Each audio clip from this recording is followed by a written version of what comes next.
Friends, चलिए आज का हमारा जो नेक्स्ट टॉपिक है 6 का आपका women's work and the equality. इसके पहले वाले प्रीवियस वाले वीडियो में हम लोगों ने देखा था कि कैसे एक वर्क जो होता है एक मैन और एक वुमेन के वर्क में कितने सारे हमारे सोसाइटीज़ में डिफरेंसेस किए जाते हैं। हमेशा आदमियों के वर्क को, मैन के वर्क को सुपीरियर समझा जाता है और वुमेन वर्क को रियल वर्क नहीं समझा जाता है।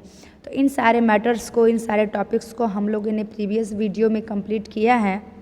आज का हमारा जो नेक्स्ट टॉपिक है, जो पैराग्राफ है, वुमेन्स वर्क एंड इक्वालिटी। औरतों का जो वर्क है, जो औरतों का काम है और उनकी जो समानता है, उसको हम लोग इस पैराग्राफ में पढ़ने वाले हैं। इसमें हम लोग देखेंगे कि कैसे एक छोटा, अगर हम एक इंडिविजुअल रूप से बात करें, व्यक्तिगत रूप से बात करें, तो सिर्फ एक व्यक्तिगत रूप से आदमी औरतों में भेदभाव करने का ही मैटर नहीं है, बल्कि ये जो मैटर है एक सोसाइटीज़ लेवल पे, एक स्टेट लेवल पे, एक बड़े मुद्दे पे ये मैटर है कि हर एक जगह पे आदमी और औरतों के वर्ग के को डिफरेंट समझा जाता है। हमारे संविधान में इसको समान अधिकार, समानता का अधिकार के नाम से दिया जाता है कि लिंग के अनुसार, according to the gender there will be no any discrimination in the society. ये हमारे संविधान में, हमारे कॉन्स्टिट्यूशन में इन द आर्टिकल 17 इसको इंक्लूड किया गया है। But what's really this is effective in the society? क्या सच में हमारे समाज में ये इफेक्टिव है? क्या सभी लोग इसको फॉलो करते हैं? इन चीज़ को हम लोग इस पैराग्राफ में पढ़ेंगे। तो चलिए आइए स्टार्ट करते हैं इस पैराग्राफ को और जो भी लाइन्स है उसको समझते हैं। अच्छे से पढ़िएगा, जो नहीं समझ में आएगा हमसे पूछिएगा। रेगुलर स्टडी करना है, रेगुलर क्लास करना है, कोई भी क्लास आप लोग को लीव नहीं करनी है। ओके, चलिए स्टार्ट करते हैं। As we have seen, the law value attached to women's household and caregiving work is not an individual or the familiar matter. अगर हम बात करें तो जो औरतें हैं, औरतों का वर्क जो है घर की देख रेख करना, बड़े बूढ़े को की देख रेख करना, बड़े घर में कोई वृद्ध व्यक्ति है, बीमार है, उसकी देख रेख करना, तो जनरली ये जो वर्क है ये सिर्फ एक इंडिविजुअल रूप की थिंकिंग ये नहीं है, और या फिर कोई एक पारिवारिक मैटर ही नहीं है कि हम ऐसी थिंकिंग को रखते हैं, but it is a part of the large system. एक बड़े सिस्टम का ये भाग हो चुका है। And inequality between man and women, और इस तरह से एक बड़े ओहदे पर, बड़े हिस्से पर आदमी और औरतों के वर्ग को अलग समझा जाता है। It is part of the largest system, inequality between men and women. It therefore has to be dealt with the thought action, not just at the level of the individual or the family, but also by the government. ये जो हमारा भेदभाव की जो एक thinking है, ये सिर्फ हमारे एक व्यक्तिगत रूप से, पारिवारिक रूप से, एक सोसाइटी रूप में नहीं, बल्कि एक गवर्नमेंट रूप से भी इस भेदभाव को मद्देनज़र रखते हुए इसके लिए भी अलग से कानून बनाए गए हैं। एज वी नाउ नो, जैसे कि हम जानते हैं अब, equality is an important principle of our constitution. समानता हमारे संविधान का एक बहुत बड़ा, बहुत इम्पॉर्टेंट सिद्धांत है। The constitution says that being male और the female should not become a reason for discrimination. हमारा संविधान कहता है कि आदमी होना, औरत होना असमानता का कोई मैटर नहीं होता है। यानी एक आदमी और एक औरत के रूप में हम किसी के साथ असमानता नहीं कर सकते हैं। इट मीन्स जेंडर डिस्क्रिमिनेशन नहीं हो सकता है। वास्तव में inequality between the sexes exist. हाँ, लिंग में भेदभाव होता है। औरतें के जो एक फिजिकल बनावट है, मैन की एक जो फिजिकल बनावट है, इसमें अलग अंतर है, बट उनके राइट्स में, उनकी वैल्यू में कोई असमानता नहीं है, ऐसा हमारा संविधान मानता है। The government is there for committed to understanding the reason for this and taking positive step to remedy the situation. और गवर्नमेंट जो है वो भी इस सिचुएशन को एक पॉजिटिव रूप में लेती है और इस सिचुएशन को दूर करने के लिए समय समय पर सकारात्मक स्टेप, नए नए योजनाएं, नए नए कानून भी गवर्नमेंट के द्वारा बनाए जाते हैं। फॉर एग्जाम्पल अगर हम देखें, it recognize that the burden of the child care, अगर हम माने तो घर में बच्चों की देख रेख करना, घर का काम करना, house work fall on the women and the girl, ये सब जो वर्क हैं वो किसके ऊपर जाते हैं, औरतें और लड़कियों के ऊपर। यानी घर का काम, देख रेख, झाड़ू पोछा, बच्चे बड़े सबकी देख रेख किसके ऊपर जाते हैं, औरतें और जो वुमेन हैं और जो गर्ल्स हैं इनके सर पे जाते हैं, इनकी रिस्पॉन्सिबिलिटी होती है इन सभी चीज़ों की देख रेख करना। This naturally has an impact of the way the girl can attend school.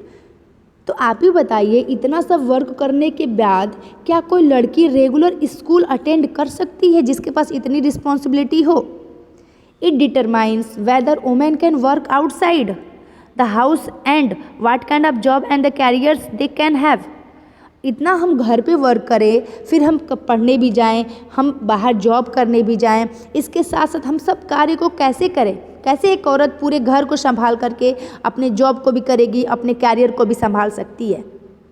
The government has set up anganwadi और the child care centre in the several villages in the country. और इसीलिए सरकार ने बहुत सभी शहरों में बहुत जगहों पर आंगनबाड़ी और बच्चों की देख रेख करने के लिए बहुत सारे सेंटर्स भी खोले गए हैं।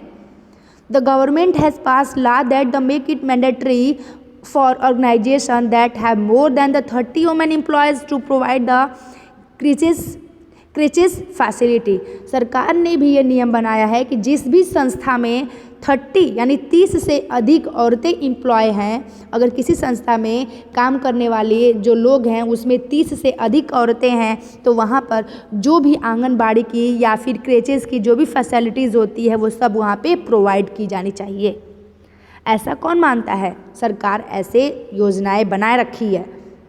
This provision of the creches help many women to take up the employment outside the home. और इस तरह से ये जो एक योजना है, ये योजना औरतों को घर से बाहर जा कर के काम करने के लिए प्रोत्साहित करती है।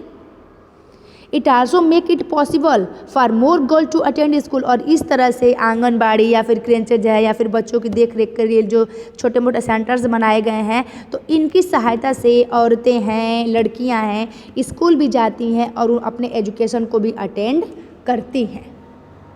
ठीक है, आगे देखते हैं। यहाँ पे एक पैराग्राफ है, देखिए, children at an anganwadi centre in a village in Madhya Pradesh. Madhya Pradesh में एक सेंटर है, आंगनबाड़ी सेंटर, जहाँ पे इतने सारे बच्चे, तो आप देखिए यहाँ पे इतने सारे बच्चे बैठे हैं, ये जो औरतें इनकी देख रेख करनी है, तो ये जो औरतें हैं इनको भी जॉब मिल गई। ठीक है, और जिनके बच्चे यहाँ पे पढ़ रहे हैं वो औरतें भी फ्री हैं, तो वो भी बाहर जा कर के जॉब कर सकती हैं, कुछ आउटसाइड जा कर के वर्क कर सकती हैं, कुछ 2 रुपये 2 पैसे कमा सकती हैं। तो इस तरह से सरकार ने इस नियम बनाया है।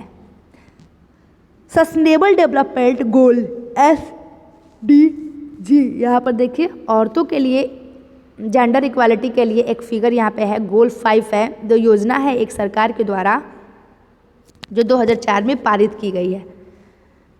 इसके बाद अगर हम देखें, what do you think this poster is trying to say, यहाँ पे एक पोस्टर है। देखिए एक औरत है, घर का काम कर रही है, फिर मार्केट भी जा रही है, यहाँ पे बच्चे को भी देख रही है, यहाँ पे देखिए एक औरत है और भी जितने भी वर्क हैं घर के, इसके बाद से धान की कटाई भी कर रही है।